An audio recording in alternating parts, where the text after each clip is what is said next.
How aggressive do we want to be? Do we want to be on a 50-year timeline to retrofit all of these neighborhoods, or do we want to be on a 100-year timeline to retrofit all of these neighborhoods? Because we're talking about several $1 billion worth of work. So it's no small undertaking.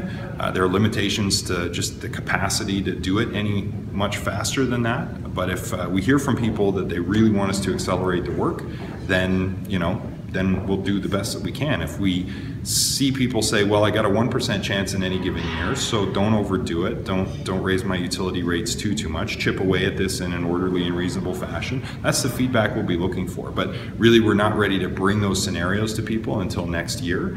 Hopefully between now and then, there's only a 1% chance in the year between now and then that these red lines are actually going to manifest in any given neighborhood. Council, remember, asked proactively for this study to be done to understand where there was vulnerability for flooding. And we know where that is, where it's happened before, and that's where we've been doing our flood mitigation work, but we suspected that there was vulnerability in other parts of the city. And we asked city staff to undertake a huge modeling and data collection and technical exercise, and they've been working through that for quite some time. They have a draft of that now. There's new information, rainfall information to plug into it that may make it worse in some areas, better in other areas. So it's a work in progress.